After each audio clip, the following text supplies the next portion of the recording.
உங்களுக்கு வணக்கம். வெற்றி வாய்ப்பை இழக்கின்றார். வெற்றி வாய்ப்பை இழக்கின்றார் என்ற தலைப்பில் இந்த காணொளியை நாம் காண்கிறோம்.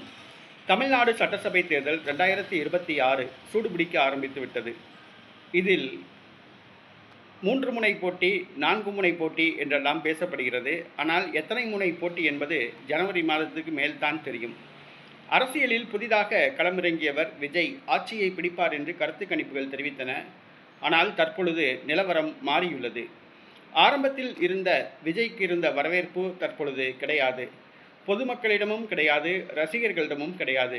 ரசிகர்கள் எல்லாம் விஜய் பக்கம் வருவார்கள் என்று எதிர்பார்த்தார்கள். ஆனால் ரசிகர்கள் தான் விஜய் ரசிகர், ஆனால் அரசியலில் தங்களுடைய தலைவன் சீமான் என்று விஜய்க்கு குட்பை சொல்லிவிட்டு கிளம்பிவிட்டனர். தமிழக வெற்றி கழகத்தில் இருந்த ரசிகர்கள் கூட தாங்கள் மக்களோடு இருப்பதுதான் தங்களுக்கு நல்லது என்று கருதி சீமான் பக்கம் சென்று விட்டார்கள். தற்பொழுது ரசிகர்களுடைய ஆதரவையும் விஜய் இழந்தார். பொதுமக்களுடைய ஆதரவையும் இழக்க ஆரம்பித்துள்ளார். விஜய்க்கு நல்ல வரவேற்பு இருந்தது. அந்த வரவேற்பை அவரே கெடுத்து கொண்டார். இதற்கு காரணம் பொதுவெளிக்கு விஜய் வராததுதான் காரணம். பொதுமக்களை சந்திக்கவில்லை, பொதுமக்கள் பிரச்சனைக்கு போராடவில்லை, பொதுமக்களுடைய குறைகளை கேட்கவில்லை. இதுதான் காரணம். பொதுவெளிக்கு வராத ஒருவர் எப்படி பொது வாழ்வில் ஈடுபட முடியும் என்று மக்கள் கேட்கின்றனர்.